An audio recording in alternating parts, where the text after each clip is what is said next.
everything's done with a focus on really high quality fish. So we could catch a lot more fish if we weren't focused so much on quality. Everything we do basically is focused on quality rather than quantity. This is Fishtales, a seafood podcast. I'm John Susman. You only have to have a quick look at North Queensland fisherman Chris Bolton's social media to gain an immediate understanding of his passion for fishing, with his day-to-day work captured and shared to his thousands of dedicated followers.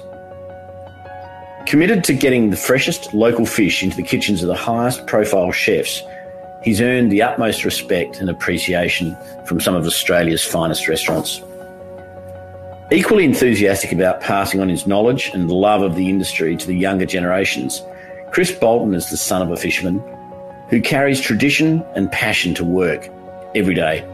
Chris Bolton, Carmine, I'm located at Carmine Beach, far north Queensland, about 2 hours south of Cairns. Yeah, it started, I can't remember really, John. I was sort of born into fishing. All of my family were fishermen, some commercial fishermen, but those that weren't commercial fishing were very much recreational fishing, and yeah, I was basically born with a fishing line in my hand, John.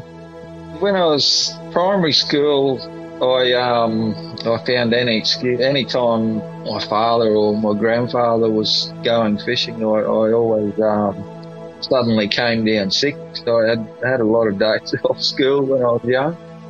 I was always on the water. I found any excuse I could to go fishing with someone. I was actually planning on being my parents wanted me to be a marine biologist. My marks were good at school and all that, but once I sort of hit 13, 14, I was bored with school and all I wanted to do was go fishing. By that stage, John, I was having more days off school to go fishing than I was actually going to school. And my uncle owned a prawn trawler in Torres Straits that worked in Torres Straits at the time. And yeah, I said, I want to work. I don't like the school anymore. I want to go to work. And anyway, they said to me, all right, well, you go up on the trawler and do one stint and you'll be running to go back to school. And I said, all right, then we'll see how it goes. So they flew me up to the Torres Straits. We had about 6 months to go of the prawn season up there.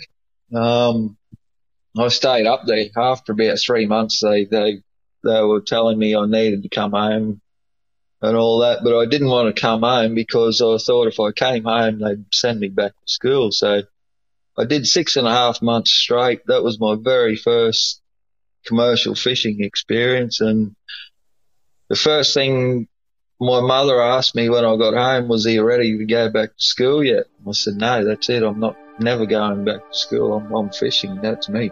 So yeah, that was how it started. Pursuing something that is a genuine passion can lead to taking jobs that no one else wants. Succeeding in any field often sees the people who are great at the jobs no one else wants rising to the top. Chris's journey across the world of fishing highlights how passion and commitment are the secret ingredients to success. I think I did 6 or 7 years prawn trawling and scallop fishing on the trawlers, and by then, John, I'd sort of, I loved line fishing. I'd always loved line fishing. I liked the trawling and just being on the ocean, but line fishing was what I really loved. So I started line fishing then for coral trout, and that was sort of when the live coral trout started. It was really booming, late 90s sort of thing. So I went to live coral trout. I already knew a lot about line fishing. I'd done it, as a kid a lot. And yeah, once I started line fishing, I loved it. That was exactly what I've always wanted to do since I was a kid. And it just went from there. I was working on a trout boat at the time, and a friend of mine said, "Oh, look, I've just been offered a really good deal here with Beach de Mer. Do you want to? Would you like to come and work with me diving for Beach de Mer? It's in the local area. You know, you'll make a lot more money than you would be out of live trout. And I know you love diving, so it's probably the perfect job. And I jumped at it. I didn't hesitate at all. So I went and did some Beach de Mer diving for almost 2 years. I loved it, John. I loved that. That was really good. But that ended. My uncle again rang me. He was in a bit of a situation where he badly needed crew on the trawler. He said, look, I really need you to come and help me on the boat. Can you just come and help me for a while? So I went back with him for a while, but again, I thought, oh, geez, I've been here and done this before. I don't really like this trawling. And then around that same time, another friend was at a barramundi hatchery, and he said to me, oh, look, we need someone as a broodstock technician. You'll be just basically looking after the broodstock, feeding them and that sort of thing. And he said, you know, try a land job for a while. You're still working with fish, but try that for a while. So I did that for a bit. Just wasn't the same, John. I was, you know, I loved doing it, but it just wasn't the same as fishing. So that was, yeah, it was about 6 months. It was fairly short-lived. It was good. I liked doing it, but yeah, I just had to get back fishing. Pay for fishermen and women can vary greatly, depending on experience, the size of the vessel they work on, and also the type of fish or seafood being caught. Mostly, though, the pay for fishermen is often modest. Fishermen in their 20s across the country are running into a wall of astronomical start-up costs without resources available to help them manage the transition financially to get into their own business. Getting into your own business in fishing is hard, harrowing, and a costly punt. After that there, John, the Beach de Mer diving and the barramundi hatchery and that, I went back trout fishing again, and I just thought, you know, I'm not really, the only way I'm going to get my own business up and running or save enough money to get my own business up and running is earn big money. You know, you don't make huge money being a decky on fishing boats or even skippering boats. So I thought, all right, I'll go and try and go out to the mines for a while. I've heard it's big money out there. I'll go out to the mines for a while and see what comes of it. You know, I didn't really know what to expect, whether I was going to last long or whether I was going to make money, or I could even end up staying at the mines. I wasn't really sure, but anyway, I thought, well, that's about the best hope I've got, so I'll go out to the mines. Long story short, John, I met Kimmy out at the mines. My partner, she was a geologist out there. I did 5 years there at the mines, put some money away. By that time, you know, Kim was a bit over the mining lifestyle as well. It's good money out there, John, but it's not the best lifestyle, that's for sure. And I just, every day out there, fishing was in the back of my head. So we both had a bit of money put away, and I said to Kim one day, I said, you know what, let's just go back to the coast and we'll go fishing. And Kim's dad's a abalone diver in Tassie, so she sort of had a fair bit of background in the fishing industry, and she didn't hesitate either. She said, yep, bloody oath, let's do it. So yeah, we left the mines and got our own boat and started our own business. What sets Chris apart from many other fishermen is his commitment to absolute quality and a focus on every detail of the catch. Every fish is caught the way reef fish should be caught, one by one using hook, line and sinker. Using his extensive experience, he works using an approach which is committed to both excellence and sustainability. His techniques, developed to ensure the fish is kept to the best possible condition, are the result of years of development and a lifetime of commitment. So it's all line caught, John, one hook, one line, just like it was done 50 years ago. Hand line, it's all hand lines. So my hands have regularly got cuts all over them from the line. But you just go out and you've got to, it's all, you need a lot of experience to know where to go and how to catch basically coral trout's what I mostly target these days. You're in little 5 metre boats. You basically, the fish bites, you hook, you line, you hook, you pull that fish up. So from the minute the second that fish bites the hook, it's probably only sometimes 5-10 seconds until you have that fish beside the boat. Then you generally, John, when it gets to the top of the water, I've got my right hand, I'm taking that last handful of line, which the fish is only just below my hand. As I'm pulling it out of the water, my left hand is reaching for that ikijimi spot, because that the faster you can kill that fish and stop it stressing, the better quality fish it's going to be. So almost instantly, it doesn't, if you hold it there and take a photo or let it bloody kick around on the deck and flap around on the deck, well, that whole time that fish is stressing.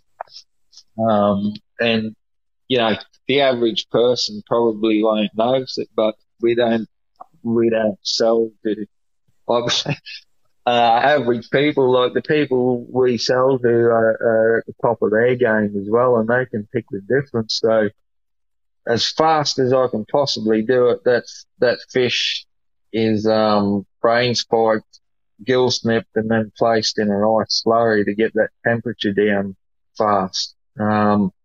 That makes a big difference to quality. When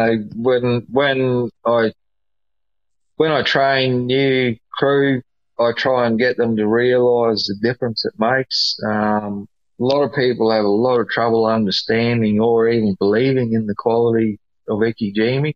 I still see it now on a regular basis. I have people tell me that it's all garbage and you don't need to be doing it, and 10 seconds doesn't matter, whereas I really believe it does matter. I think 1 second matters. So yeah, it's hard to,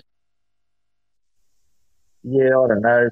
It's hard to explain to people, but what I generally do, John, is a crew member that doesn't realise the difference, what I'll do is I'll say, all right, you do one fish how you think is the best way to do it, and I'll do my fish like this. Tonight we'll have them for dinner. You can watch me fillet both fish. We'll separate both fish when we cook them, and you tell me the difference. And every time I do that, John, that basically, there's no, they don't question it after that anyway.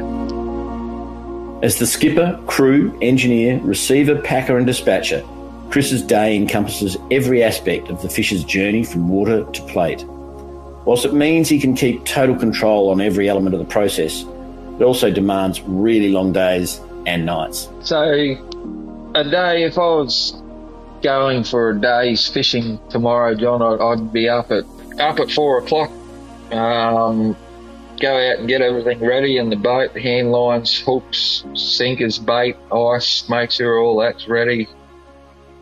I'll make sure the batteries and things are charged in the boat. You don't need a breakdown being out there. Most of the time we've got no phone service.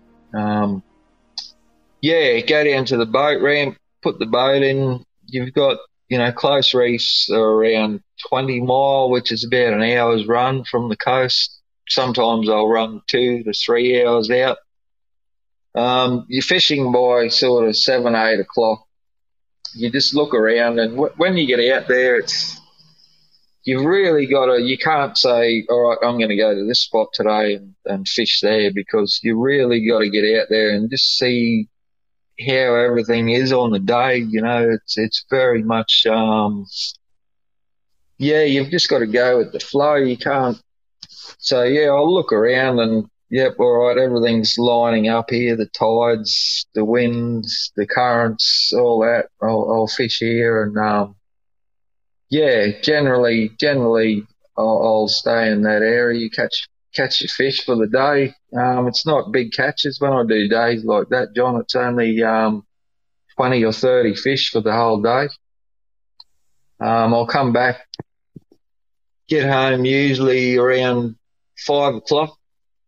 You're sunburnt, you're hot, you're tired, and then we've got our own cold room and packing facilities here. Generally, I drive the boat right up beside the cold room, take the fish out of the boat and pack it straight into air freight boxes. I'll message a chef or a restaurant that I've already spoken to and just confirm with them the catch I've got and that it'll be coming tomorrow. And yeah, we get that fish then picked up by courier. It gets taken to the airport, and that fish generally arrives by 2-3 o'clock the next afternoon. So restaurants anywhere in Australia, that is, we can have fish caught today being served at a restaurant in Adelaide, for instance, tomorrow night. So it's all very, very fast. Many chefs say they are produce driven.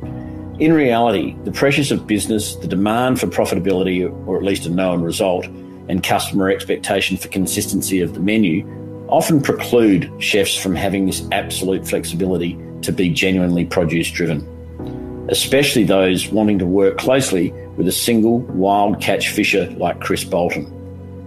A successful relationship between a great catcher and a great cook demands equal measures of trust, confidence and knowledge. Yeah, it's I keep in regular contact with all of our chefs and customers. So they'll, for instance, some of them, John, will have standing orders.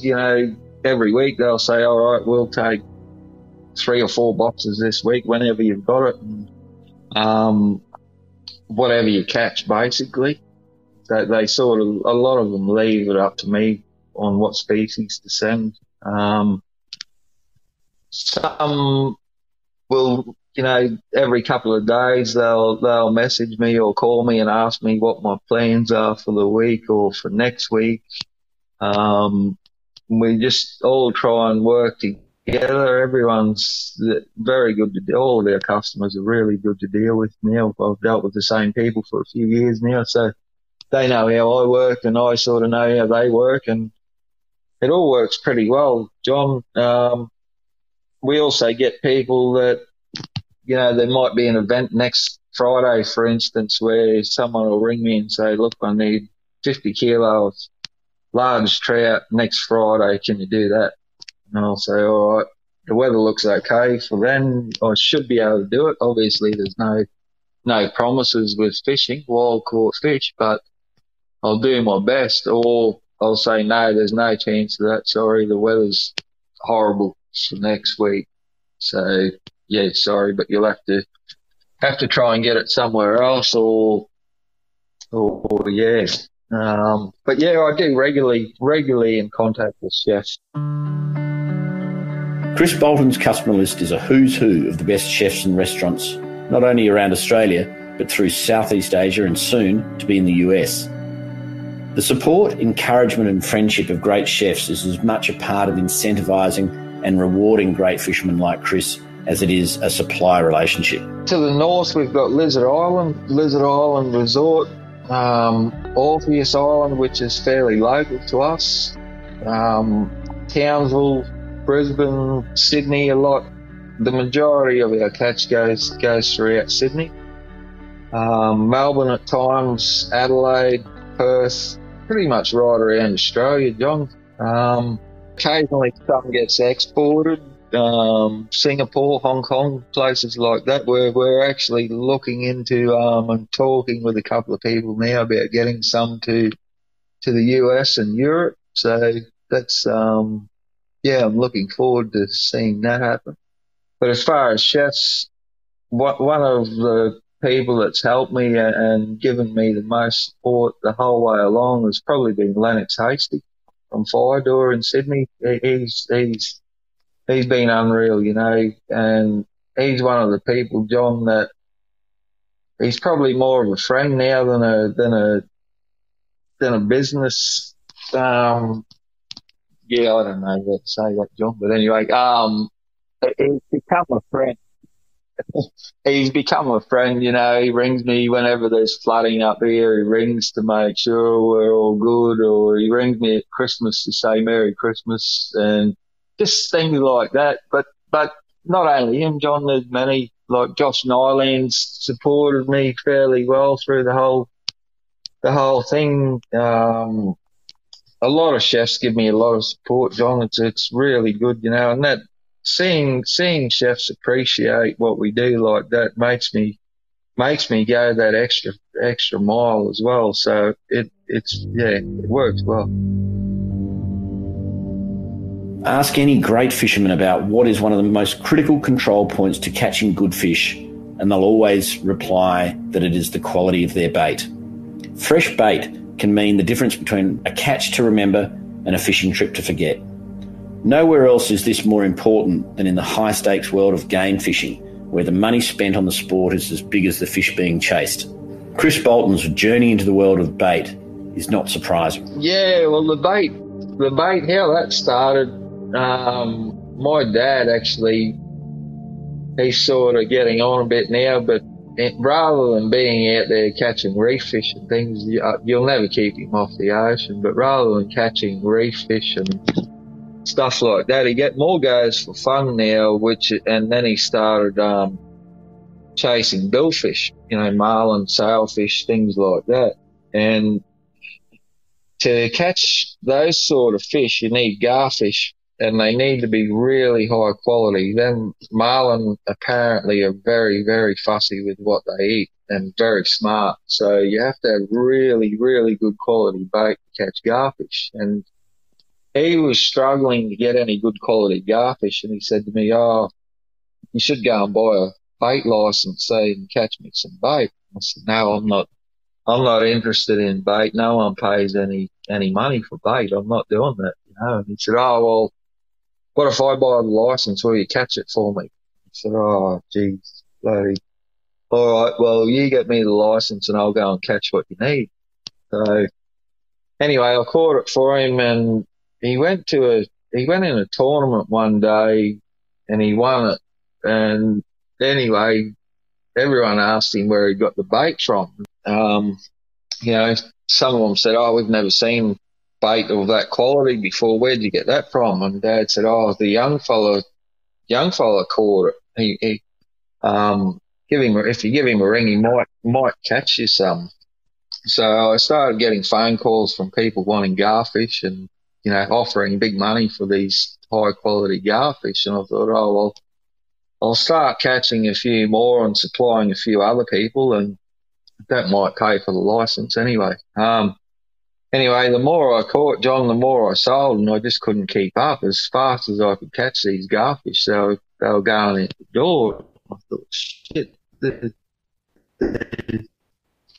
might be $1 to be made out of these garfish. So I got a bit more serious about it and started going more regularly, and that was when I first got on social media. I didn't know what Facebook or Instagram was at that time, and then a couple of friends said to me, you know, if you advertise this sort of stuff on social media, you'll just go crazy.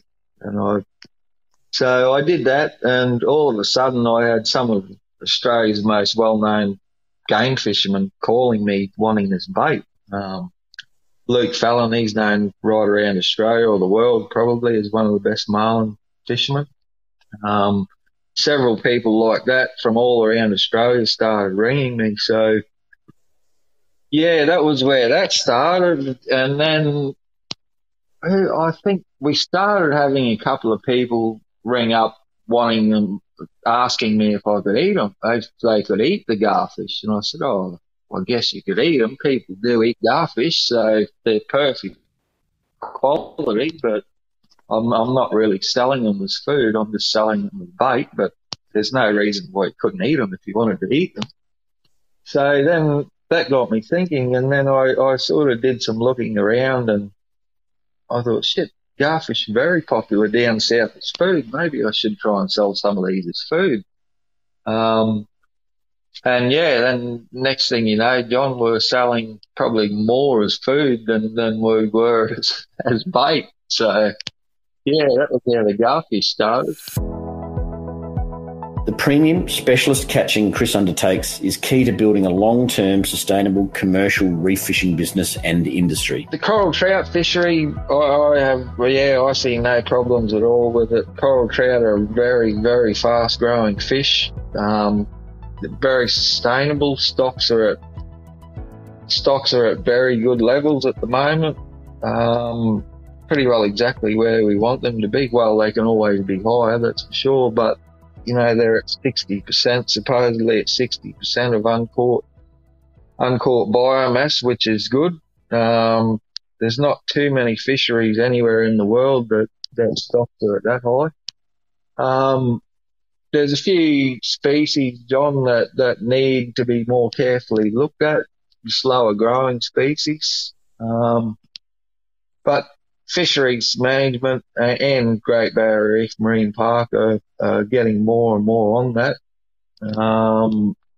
Since COVID, there's been a massive increase in recreational fishing, which I think needs a bit more focus on. But in general, John, yeah, I think, you know, my dad comes out with me here and there for a day, and you know, he's been fishing these same reefs since he was a kid, and sometimes he just says, you know, bloody hell, there's more fish out here than when I was a kid, which is bloody good to see, you know.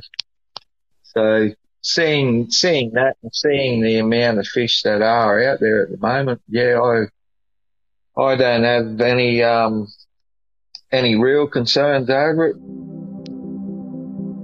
The Great Barrier Reef Marine Park Authority's Reef Guardian program recognises the good environmental work undertaken by communities and industries to protect the Great Barrier Reef.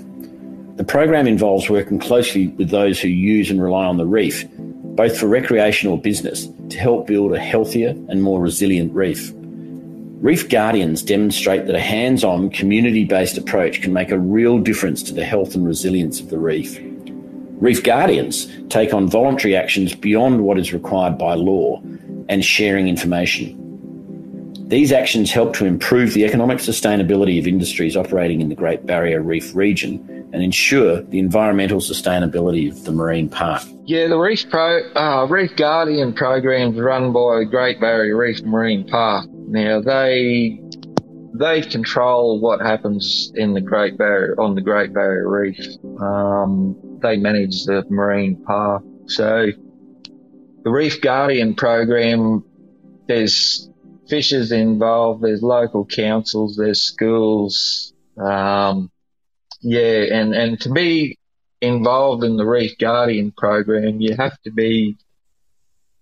to go above and beyond what's legally required of you. So, you know, ourselves, John, we use steel sinkers. We, you know, get the most value out of our fish. We're not out there to take the most fish we can catch. We're out there to get the most value out of a limited resource.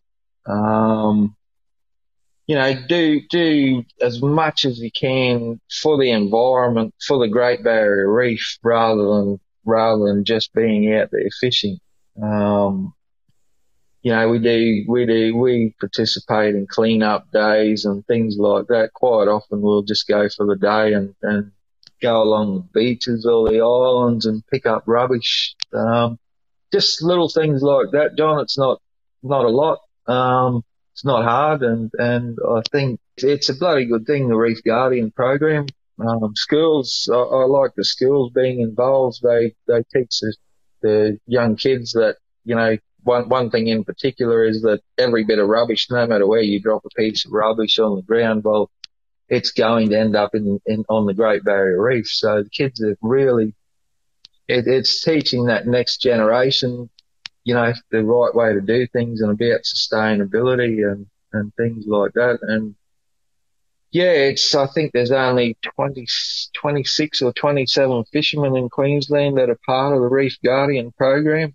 And not only that, John, they come and do interviews, and basically you have to be someone that cares about the environment and the community as well, and actually be a decent person. It's not easy. It took us about a year or two to actually get into the reef, be accepted into the Reef Guardian program. So yeah, it's a good thing. Many people consider humble cardboard as an environmentally friendly material. That's because it is. It's organic, ethical and sustainable, amongst the best of the reusable packaging solutions out there. At present, however, the default form of packaging for shipping chilled seafood is expanded polystyrene boxes. This has the advantage of being light, rigid and a good insulator, but it also means that packaging is single-use and can contribute to plastic pollution. The challenge for the industry is to find an alternative that is practical, thermally efficient, robust and good value. It's not an easy proposition for a small single operator like Chris. Packaging's very bloody difficult, actually, John. We started just with styrofoam boxes without really even thinking much about it, particularly island resorts were one that first started talking to us about sustainable packaging. Some of these resorts, whatever goes on there has to be shipped off again, so they didn't want styrofoam. And then I started thinking about it, and I thought, shit, you're right. Styrofoam is not good at all for the environment. We need to do something there, and just cutting down on plastic as well. Like the amount of plastic, I stood back one day and I thought, holy shit, the amount of plastic we use in this packaging is bloody crazy. So we're still now, John, in the process of trying to find something that everyone's happy with. When we do find the cardboard packaging or recyclable packaging, we send samples out to most of our customers. Usually it's the island resorts first, because they're probably the most important ones. They're on the Barrier Reef itself, and like I say, what goes on there has to come back off. So yeah, we're constantly working with our customers there with packaging. Sometimes you think, oh yeah, beauty, this is the one we want. They all give you the good spiel about how sustainable it is and how good this packaging it is. But when you read into some of the things, it's not as straightforward as it seems. It's not a case of, yep, cardboard's better than styrofoam. You really, once you read into all the details of how it's made and yeah, it's not straightforward, John. We're still going through a lot of that now, but again, we'll get it right, no matter how long it takes. But the other thing is, it is bloody expensive, John. This sustainability in general becomes bloody expensive, so you've got to look at that side of it too. The cost of everything around us is going up, and then you add some of this packaging on top. Well, you've sort of got to, factor all that in as well. And not only the chefs and restaurants, I talk to them about it and they realise what's involved, but it's not so much them, because we can pass the cost on to the chefs or restaurants, but they've also got to pass that cost on and to the end consumer and get them to understand why the prices are so high as well. So it's all easier said than done, John. It's all all the juggling act. Chris attracts a lot of attention, especially the amazing quality fish which swim across his Instagram account. But to be a great fisherman demands a load of hard work and true love for the job, much of which is the result of years of back-breaking, time-consuming and frustrating time on the water. To be a great fisherman is no different to being a great chef or a restaurateur. It takes a huge commitment to learning about the role, and be confident about the future. We do get a lot of interest. We've got a big list of names there now that from young fellows that want jobs, John, but it's very hard until you actually go and do it. You know, there's a lot of young fellows have very different ideas, where what I mean by that is, you know, they think fishing, when they think, oh, line fishing, and see all my photos on social media, they get the wrong idea.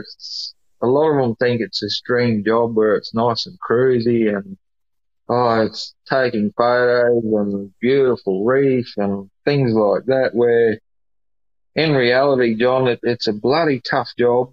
And when you start out, it's not the best money. It's very low money, actually, when you first start out. You've got to learn the ropes. It's like an apprenticeship. So you've got to be committed to the industry, to the job. You know, you can't just do it for a few months and expect to make good money straight away, and that, which seems a problem with the younger generation now. They don't seem to be as prepared to put the time and the hard yards in to make it happen. We have got a couple of good young fellas there now that I think will go places, but and you know, I'll keep trying, John. I won't give up on it, that's for sure. We'll find the right people eventually. It's going to be a slow process, but yeah, we'll get there. There's good young fellas out there, I'm sure of it, and there's a future there. You know, I think the fishing industry in general has trouble attracting the next generation now because they're so worried about sustainability and jobs.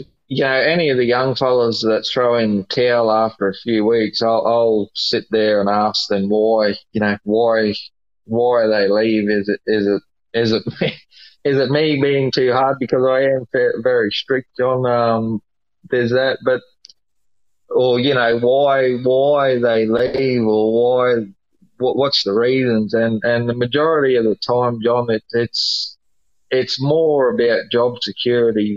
They look at quotas constantly decreasing and ever increasing rules and regulations, and they worry that, you know, well, if I do this for 10 years, you know, I do it for 2 years basically making nothing, or apprentice wages, which are very low, and then another 8 or 10 years or whatever in the industry, I'll learning things and learning the ropes. Well, am I going to have a future here? You know, who's to say that in 10 years' time there's going to be any commercial fishing? Or, you know, they also see, and unfortunately, John, a lot of smaller operators feeling the pinch and dropping out, and slowly the industry seems to be moving into the hands of bigger companies. They see that and worry, you know, like,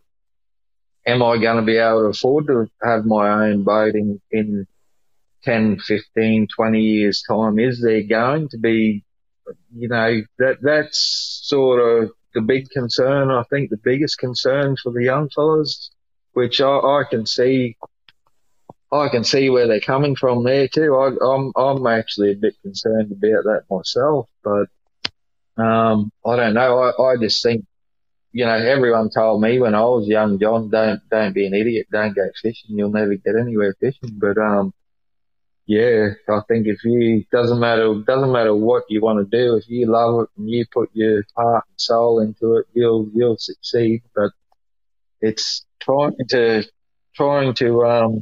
get people to see that. It's easier said than done. For a specialist fishing business to grow, there is a demand to pass on a deep well of knowledge about all aspects of the business. Not only the fish and catching, but how to make the most out of that catch and how to get it to market. We've just bought a bigger boat. Well, it's a 14-metre boat, so instead of, you know, before I used to do basically everything myself, catch the fish myself, or every fish was caught by me. But now we've got a bigger boat, which rather than what we do there, John, is we've got 4 small boats that we tow out now. So I've got, several crew that I want to teach as much as I can, so that it's not just me with this knowledge and capabilities. I'll be able to share it with hopefully young fellows, John, that want to make a career out of fishing. That's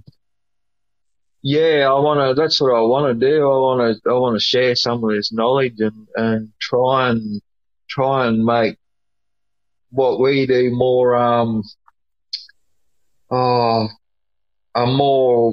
get this sort of approach through more of the industry.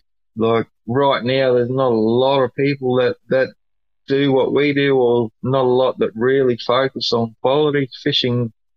Commercial fishing is still, the majority of it still is focused on quantity, John. I want to try and change that a bit. I think people don't, until you do it, John, you don't realise that you can make the same money by catching a lot less fish. If I can show some of these young fellas that, and get some of these up and comers to realise that you can actually make the same or possibly more money by catching half the fish, well, that makes a lot more sense. It's a lot more sustainable, and everyone benefits more. I know everyone that I've spoken to ever would rather pay more money but have high quality fish than get cheap fish, but it tastes like garbage, So that's what I want to do, John. I want to just try and pass that knowledge on and make the quality over quantity thing become more commonplace, I suppose. Sustainability is an ethic. It starts with respect, not just for the environment, but for the resource, the people, and the future. Respect is a feeling of deep admiration which comes from being a good steward of the water by not taking more than you can eat. I can remember a couple of times as a kid, we lived on the Johnson River, and a couple of times as a kid I'd go down and catch black brim. They were bloody thick as thieves in the river there, but I'd go down at times and bring 4 or 5 black brim home, and the old man would say to me, well, what are you going to do with them? Oh, I don't know, I'll just stick them in the freezer. And we'd get a belting, John, for bringing fish home for no reason. It was like, you can't do that. You just cannot do that. I don't mind you bringing fish home if you're going to do something with it, but don't just bring them home and waste them. If you've got a reason to bring them home, bring them home. And my uncle was the same.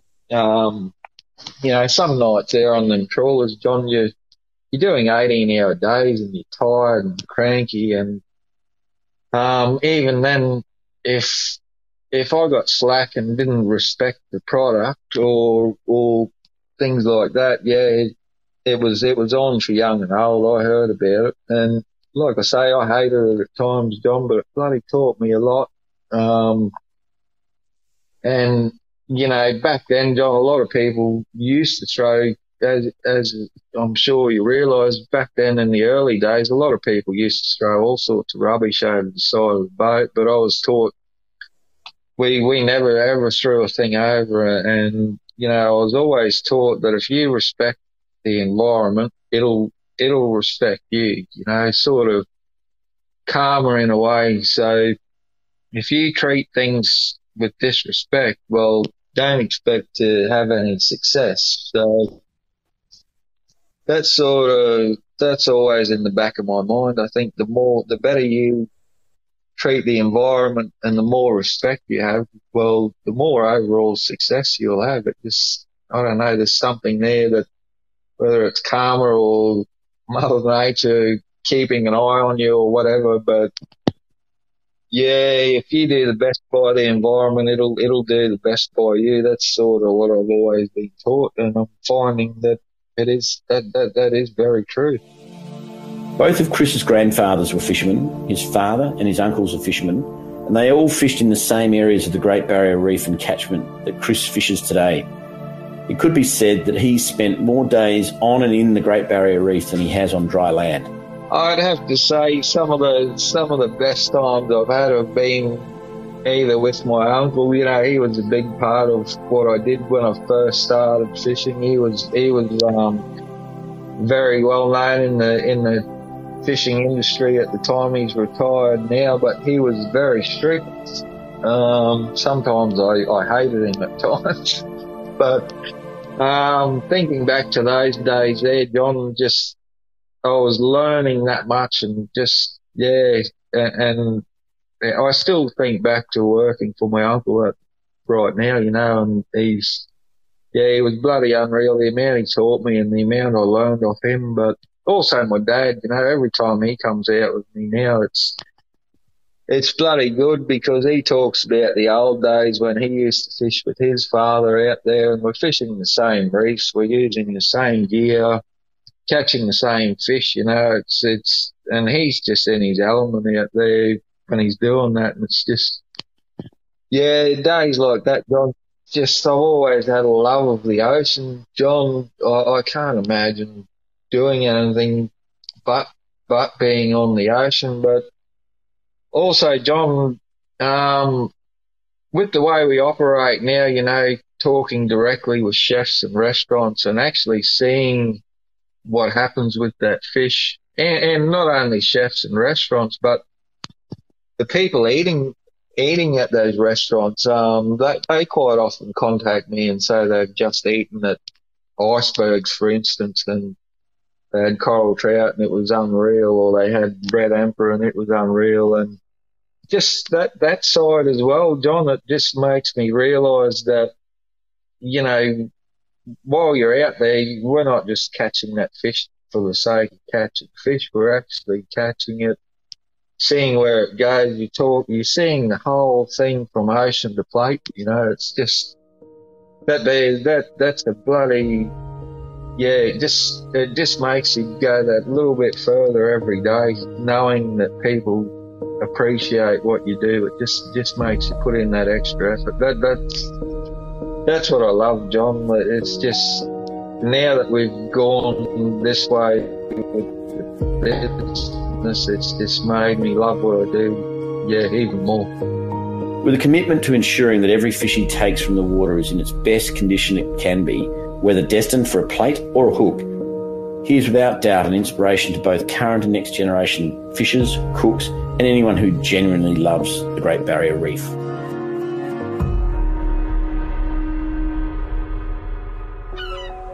This is Fishtales, a seafood podcast. A Deep in the Weeds production. I'm John Susman. Follow us on Instagram at Fishtales Seafood Podcast, or email us at fishtalespodcast@deepintheweeds.com.au. Stay tuned for more tales from beneath the surface of the seafood world every Friday on your podcast app.